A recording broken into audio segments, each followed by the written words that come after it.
Muito bem, este é a Conexão Futura ao vivo aqui pelo seu canal Futura e também pela internet no nosso site que você já conhece, www.futura.org.br, o endereço que está aí na sua tela para você saber tudo sobre a nossa programação.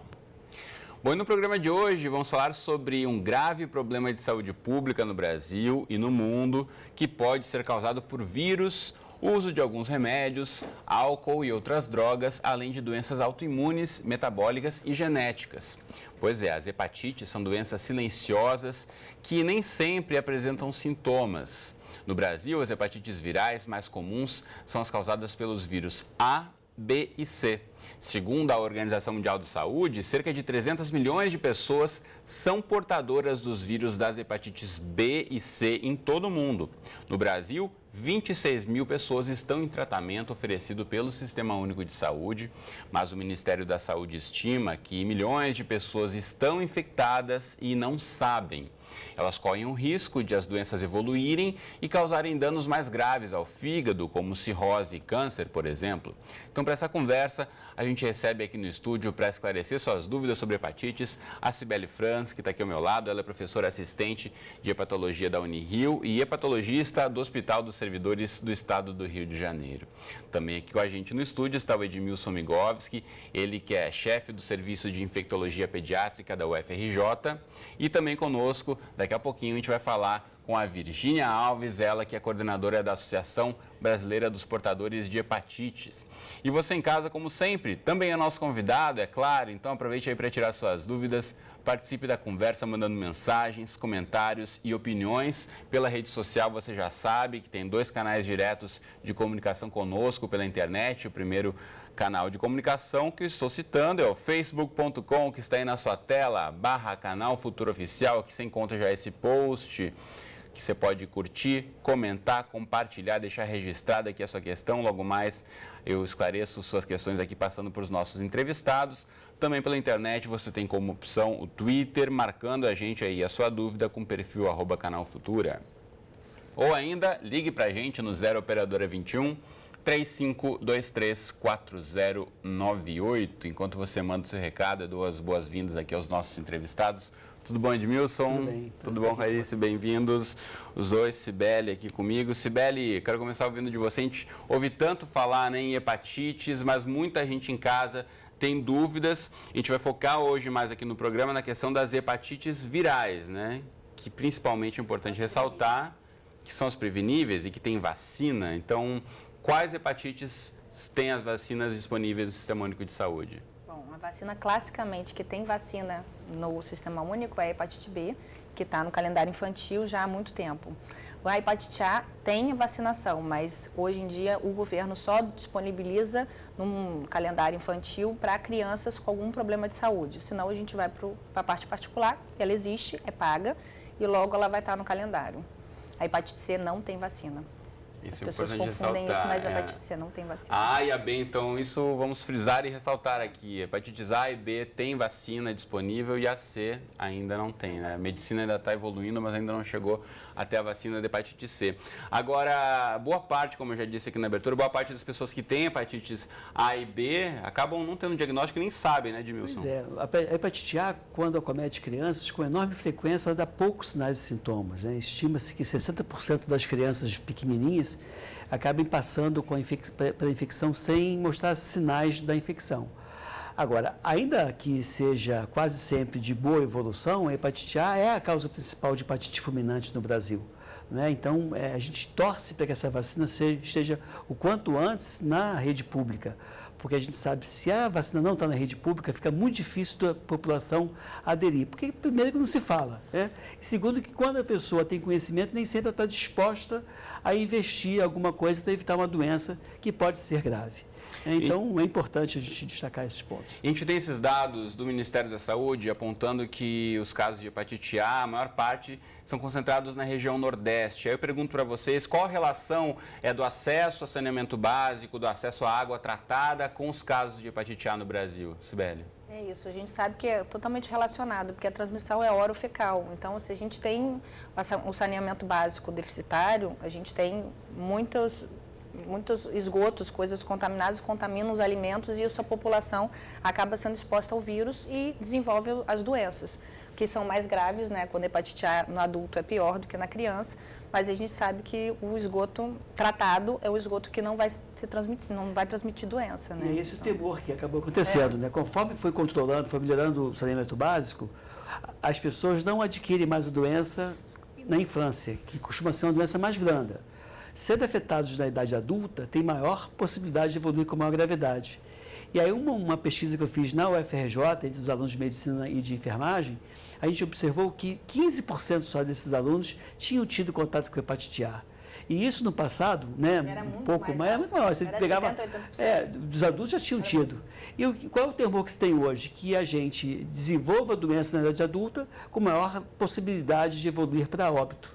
Esse é o medo, por isso que é importante a gente enfatizar. Saneamento básico é ótimo, atrelar agora a vacinação, já que você não tem uma homogeneidade, né, da distribuição do saneamento básico, água de qualidade. Às vezes a pessoa vai lá comer um peixe mal cozido, um ostra, marisco, peixe cru, que é uma prática hoje relativamente comum, que pode estar contaminado com vírus de hepatite A. Então, a vacinação é melhor. Então, mesmo o sushi, que muita gente gosta de comer o sushi, sashimi, pode ser aí um potencial transmissor, é isso? Eu gosto muito, né? Então, como eu já tive hepatite A, não tenho mais esse medo. Mas se eu não tivesse hepatite A, eu estaria vacinado e continuaria comendo, que eu adoro. Agora, por que nos adultos ela pode acometer e ser mais grave do que nas crianças? Isso é até uma questão imunológica, mas o que a gente sabe é que nas crianças normalmente o curso é assintomático e nos adultos é uma coisa mais grave. E o que mais nos preocupa são os adultos acima de 50 anos, que até os 50 tem um grau de gravidade, assim, quando é grave, tem um percentual muito baixo, mas acima dos 50 esse percentual já vai a 2, 3% de mortalidade. Então a gente hoje vê pacientes acima de 50 anos com hepatite A aguda, coisa que há 15 anos a gente não via porque a gente tinha essas crianças que tinham sido expostas ao vírus pela comunidade. Agora, a gente tem que ter a vacina, porque eu pego com mais frequência, cada dia, pacientes adultos, e adultos 50 anos, 55 anos, 60 anos com hepatite A aguda, por incrível que pareça. A gente fica surpreso. Edmilson, você falou a questão de ter tido contato com vírus e depois não ter mais. Isso é legal de esclarecer também. Uma vez que a pessoa tem contato com hepatite A ou B, ela nunca mais vai pegar depois? A hepatite A, se teve uma vez, não vai ter mais. A hepatite B tem a possibilidade, né, de evoluir com uma doença crônica. E aí a pessoa pode ficar com o vírus muito tempo. E às vezes consegue ou não acabar com esse vírus. Mas a hepatite A é uma doença autolimitada, ou seja, do jeito que veio, vai embora, sendo que eventualmente você pode ter complicação. E como foi falado, é uma doença a princípio da infância. E as doenças que são da infância devem acometer crianças. Quando acomete adulto, é geralmente de maior gravidade. Sarampo, catapora, hepatite A, ou seja, quando acomete o adulto sofre mais as consequências. Muito bem, vou chamar agora também para a nossa conversa a Virgínia Alves, ela que é coordenadora da Associação Brasileira dos Portadores de Hepatites. Virgínia, bem-vinda à Conexão Futura, tudo bem com você? Tudo bem, Cristiano. Uma boa tarde. Boa tarde ao doutor Edmilson, à doutora Cibele. Então fala pra gente, Virgínia, apesar de o tratamento ser oferecido pelo Sistema Único de Saúde, muitos pacientes têm dificuldades para ter acesso, muitas vezes, aos medicamentos necessários para o tratamento de hepatites? Alô? Alô, Virgínia, você está me ouvindo? Estou te ouvindo. Então, em relação ao tratamento, ele é oferecido pelo SUS, mas de que forma, então, a associação consegue prestar um auxílio aos pacientes que têm dificuldades para ter acesso aos medicamentos e aos exames? A BPH é uma associação nova. Ela tem 4 anos que ela foi fundada. E o auxílio que nós oferecemos aos portadores de hepatite são as consultas médicas, né, em nossos consultórios aqui em São Paulo, e exame de fibroscan, que é realizado, tudo isso gratuitamente. E também o auxílio também que precisa ter judicialmente, seja necessário, para conseguir medicação. Esse auxílio também a BPH oferece. E faz as testagens que são feitas pelo Brasil todo, para descobrir os portadores de hepatite, para que eles tenham a chance de tratar e curar. Então, esse é um trabalho que nós estamos muito forte nele. É feito testagens pelo Brasil todo. É uma associação junto com outras instituições para que a gente possa atingir 3 milhões de testes. Muito bem, eu vou mostrar agora para quem está em casa o site da associação, já que a gente está falando aqui para divulgar também, não só quem está em São Paulo, como no Brasil todo. O site é o hepatite.org.br, que já está aí na sua tela, para você saber mais sobre o trabalho da Associação Brasileira dos Portadores de Hepatites. Quero aproveitar aqui o gancho da questão dos exames que a Virgínia apontou. Sibeli, essa questão, muitas vezes, a fila de espera para fazer um exame no Sistema Único de Saúde, a gente sabe que muitas vezes demora muito tempo e no caso de uma hepatite quando é um caso agudo, isso pode trazer uma complicação muito grave se não é feito um tratamento no começo da doença. O diagnóstico mesmo, né? Os exames, eles são até assim, para hepatite A, B e C, os iniciais, eles são disponibilizados no posto de saúde, assim. Então, a gente tem agora uma ampla rede de saúde que funciona. Mas o que ele estava falando, nossa preocupação, eu acho que na fase aguda a gente até tem isso, na UPA, a UPA faz. Então, a UPA, Unidade de Pronto Atendimento de Saúde. Pronto Atendimento, e tem o posto de saúde que já está habilitado e tem esses kits que já no passado já se faltou, hoje em dia tem, mas quando essas hepatites, principalmente a B e a C, elas cronificam, os exames eles são mais caros e aí o acesso vai ser mais nos polos de hepatite. Então isso começa a funilar, o que ela estava falando, a gente tem facilidade, ou a gente está disponibilizando de graça aqui a elastografia, que a gente chama de FUBSCAN, mas é a elastografia, que aqui, por exemplo, a gente começou a ter nos hospitais públicos nos últimos 3 anos, então a fila de espera ainda é muito grande. 3, 4 meses quando você consegue rápido. E o exame de sangue você também consegue. Antigamente o resultado saía em 6 meses, agora o governo já conseguiu localizar isso e a gente encaminhava para o UERJ, encaminha para outros polos que tem lá.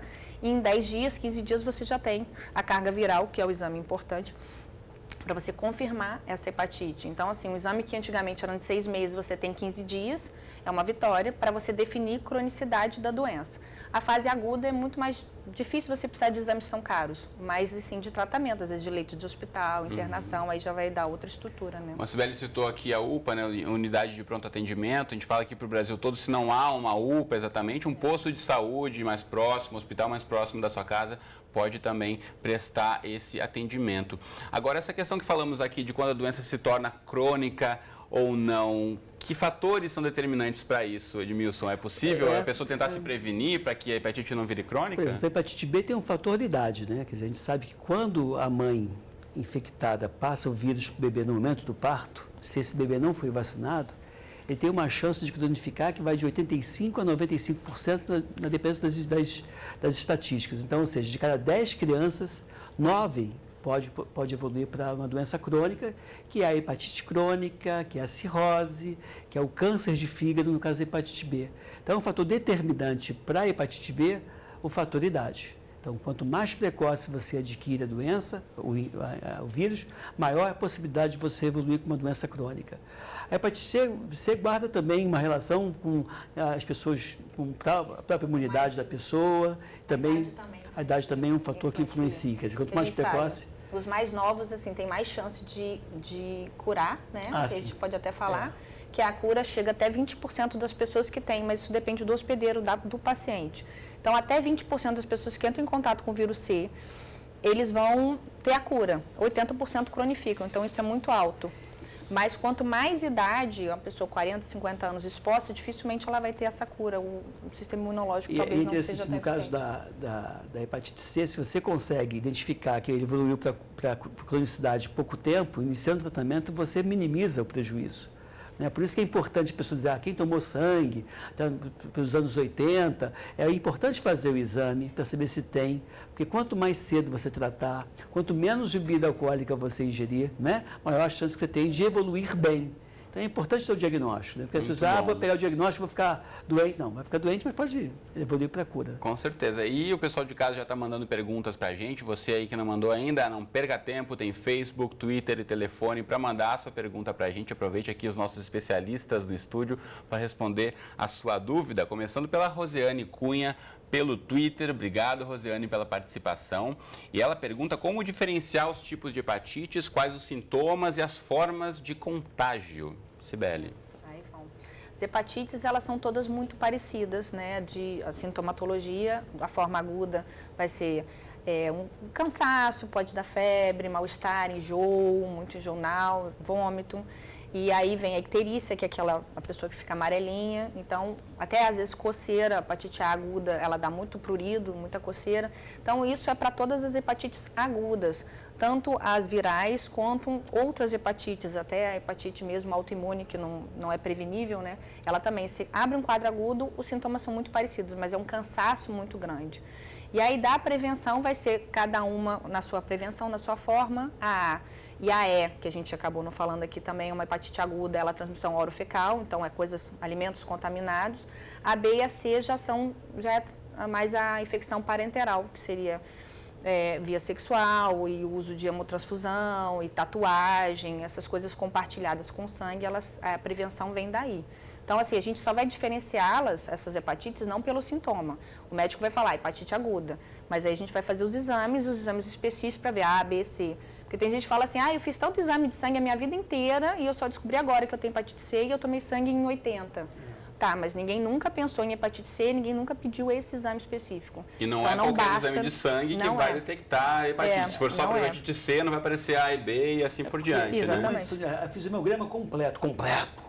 Completo só tem o nome, né? Não te dá nada além do perfil de hemácias e leucograma. Então, não dá hepatite A, hepatite B, nada disso. Agora, isso é uma questão importante. Muitas vezes o próprio paciente não tem noção da importância de pedir alguns exames. Vocês recomendam que todo mundo peça um exame, que faça esse exame periodicamente? Quem deve fazer um exame para ser testado se de fato teve contato já, se já está imune ou não com alguma hepatite? Eu acho que pessoas de risco. Eu botei piercing, tatuagem, tomei transfusão de sangue, tive um acidente de pérfuro cortante. 1993. Isso. Por que 93, Sibeli? Porque depois de 90... sangue, né, Sibeli? De sangue. Estou falando assim, transfusão. Mas a gente sabe a grande chance antes de 1993, que a gente não conhecia direito a hepatite C. Não tinha os testes. Não tinha os testes disponibilizados e ela só foi disponibilizada a partir de 93. Então, assim, nos Estados Unidos tem uma campanha muito grande em relação a isso, da faixa etária daquele pessoal que foi exposto a esse tipo de transfusão. A gente, depois de 93, tem uma segurança maior. Não é que não exista transmissão, mas ela é muito, muito baixa. Então, são esses fatores disso. Usuário de droga, promiscuidade. Então, tem coisas que profissional de saúde, tá? Tem profissionais de saúde, cirurgiões, que normalmente a gente também indica, porque dependendo do acidente pérfuro cortante, o paciente em hemodiálise fazem esses exames. O ideal é que o paciente relate o comportamento dele, seja sexual, ou de algum risco, ou de algum procedimento que ele fez sem devido procedimento, e o médico, avaliando, vai julgar se é necessário ou não fazer os exames. Muito bem, eu vou voltar agora a chamar a Virgínia, que conversa com a gente, representando a Associação dos Portadores de Hepatites. Virgínia, de que forma vocês também recebem muitos casos de pessoas, como já citamos aqui, que passaram muito tempo já e não tiveram esse diagnóstico, né? A gente sabe de quanto mais tempo passa do diagnóstico, mais complicada pode ser a situação para o tratamento. Sim, nós temos muitos casos aqui, Cristiano, de pessoas na faixa de idade de 40 anos que carregaram o vírus por 30 anos sem saber que estava infectado. Como disse, né, nós chamamos os baby boomers, que são as pessoas que foram infectadas antes de 93 em procedimentos. E temos como para comparar o nosso próprio presidente da BPH, que ele foi infectado, carregou o vírus por anos e só depois, com 42 anos, é que ele descobriu que estava infectado. E hoje, ele, após um tratamento, ele negativou e foi aí que criou a ONG da hepatite, a partir daí. Mas o número de pessoas infectadas nessa faixa de idade é muito grande. E isso que nós estamos combatendo são essas pessoas que não sabem, estão carregando o vírus pela vida toda dela e sem saber, porque como ela é silenciosa, a população tem pouca informação sobre a doença. Para muitas pessoas que se fala de hepatite, ela só relaciona com a hepatite A. Nunca ela vê como a B e a C como uma hepatite grave. Então, isso daí, nós também combatemos isso para conscientizar a população a respeito das hepatites. Muito bem, eu quero aproveitar, Virgínia, que você está falando da questão da idade. Tem a pergunta que chegou para a gente aqui da Sandra Silva pelo Facebook. Obrigado, Sandra, pela sua pergunta. Ela conta que tem 57 anos e quer saber se pode tomar vacina contra hepatite e se a idade é um fator de risco, Sibeli. idade não chega a ser um fator de risco, mas assim, ela tem idade para tomar vacina. O que normalmente meus pacientes a gente acaba fazendo, se não é um profissional de saúde, que a gente sabe que vai ser exposto, a gente faz a sorologia primeiro, os exames específicos, porque de repente ela já tem a proteção, tanto para A quanto para B, porque a B também você pode se infectar, e assintomática, de uma forma assintomática, você ter a imunidade, ter resolução da hepatite B e não desenvolver a doença e nem cronificar. Então, se ela tem essas duas sorologias positivas, ela não precisa mais da vacinação. Então, talvez ela... Mas tudo bem, se a gente não faz o exame de sangue, se vacina, não vai fazer mal. Mas se ela quiser, ela faz, procura um médico, qualquer clínico sabe fazer esses pedidos, faz o pedido, se ela for negativa, vale a pena vacinar. Ela sendo positiva, ela já está imunizada. Não Muito precisa bem. se preocupar. Outra pergunta aqui da Fátima Abreu pelo Facebook. Obrigado, Fátima, pela participação. Também pergunta sobre vacina. Ela diz que os filhos dela têm a carteirinha de vacina em dia, aí, com toda a vacinação já tomada, inclusive da terceira dose de hepatite B, que é importante ressaltar que são 3 doses da vacina da hepatite B. Mas ela pergunta se nesse caso ainda tem que vacinar os meninos contra hepatite A, Edmilson. É interessante, né? Muito interessante. A Sociedade Brasileira de Imunizações, a Sociedade Brasileira de Pediatria, recomenda firmemente a vacinação para a hepatite A de uma forma universal para todas as pessoas com mais de 1 ano de idade. Se esse é o caso dos filhos dessa nossa telespectadora, eu recomendo fortemente a vacinação. Muito bem, a gente falou um pouquinho aqui, já estamos encaminhando para o finzinho do programa, que passa muito rápido aqui a nossa Conexão Futura, com tanta informação, mas é importante ressaltar, falamos aqui das hepatites virais, né, de A, B e C, que são as mais comuns, tem também a D, que a gente acabou nem citando, a E também. Agora, de que forma as pessoas podem tentar pensar em prevenção, né? São diferentes formas que os vírus se manifestam. Agora, a prevenção, ela é a mesma para os diferentes tipos de hepatite, Edmilson? A questão da vacinação para hepatite A e para hepatite B, a questão é não compartilhar lana de barbear, manicure e pedicure, tomar cuidado, porque é comum o sangramento, então não compartilhar esse tipo de utensílio. Aquela velha história de a mulherada que vai para manicure, o alicate de unha, isso de fato pode ser um fator de risco. Eu quase infarto compartilhar quando vejo isso. Como é que é? Quase infarto quando vejo esse tipo de comportamento, porque é um fator de risco. Né? Então, assim, é vacinação em dia, é alimentação segura, sexo seguro, portanto, camisinha, não compartilhar lana de barbear, não compartilhar agulha, né? Não compartilhar seringa, ou seja, é ter um comportamento, não piercing, tatuagem, realmente buscar alguém que te ofereça segurança, material descartável. Eu já tive vendo alguns lugares que são ridículos no que diz respeito à higiene e o controle nenhum.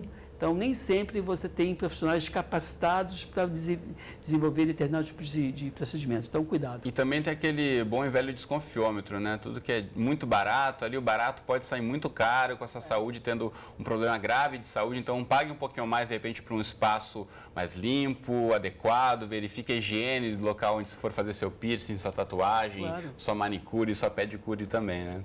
Tem as odontológicas. Odontológicas também.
Vivo 2h30 da tarde ou nas reprises às 7h30 da manhã e à 00:30. Até o próximo Conexão Futura.